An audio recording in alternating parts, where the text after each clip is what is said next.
Bongaon electric ব্যবসায়ী মালিক সমিতির পক্ষ থেকে রক্তদান শিবিরের আয়োজন।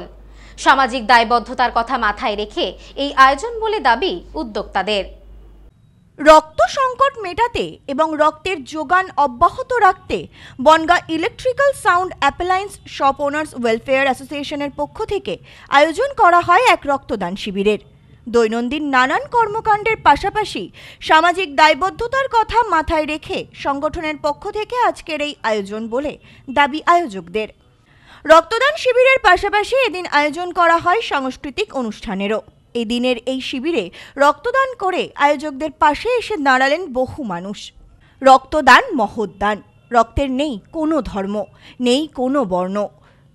এক ফোঁটা রক্তে বেঁচে যেতে পারে একটি প্রাণ। বর্তমান সময়ে দাঁড়িয়ে বিভিন্ন হাসপাতালগুলিতে যাতে রক্ত সংকট না দেখা দেয় এবং রক্তের যোগান যাতে অব্যাহত থাকে, সেই কারণেই বিভিন্ন সংগঠনের পক্ষ থেকে রক্তদান শিবিরের আয়োজন করা হয়।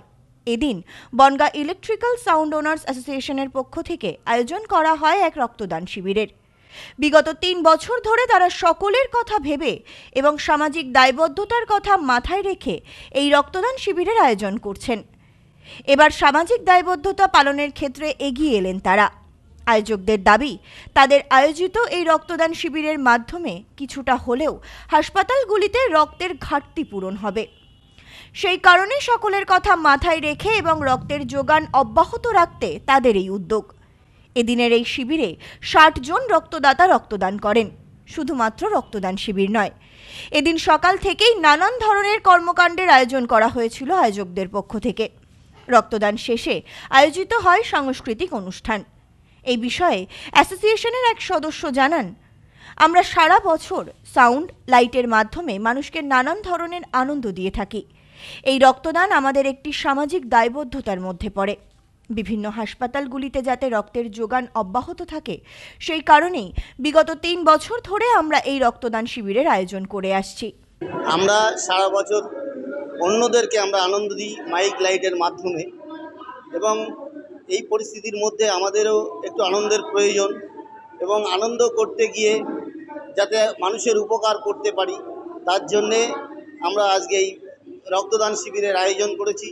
এই রক্তদান শিবির শেষ হওয়ার পরে মঞ্চে সাংস্কৃতিক অনুষ্ঠান সারাদিন চলছে, সন্ধ্যা পর্যন্ত চলবে এবং নিজেরাও আনন্দ উপভোগ করব, এই বাসনা নিয়েই আমাদের আজকের এই অনুষ্ঠান। আমাদের টার্গেট আছে অন্তত ৬০ থেকে ৭০ জন যাতে রক্তদান করে, সেই ব্যবস্থা আমরা রেখেছি।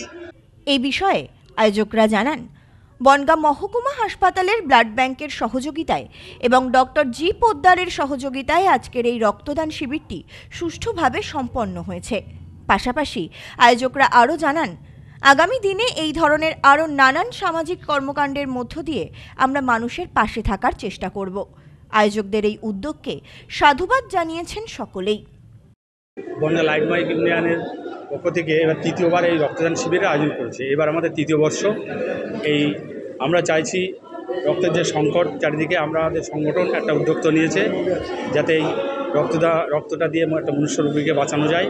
পাশাপাশি আমরা সারা বছরে বিভিন্ন রকম কাজকর্মের মধ্যে ব্যস্ত থাকি, সবাই একসঙ্গে মিলিত হই এবং বিভিন্ন সংগঠনকে আমরা নিমন্ত্রণ করেছি এখানে। এই নিমন্ত্রণ করে সারা বনগাঁ এবং উত্তর চব্বিশ পরগনা সকলকে জানাতে চাই যে বনগাঁতে আমরা একটা শক্ত সংগঠন ইতিমধ্যে তৈরি করতে পেরেছি।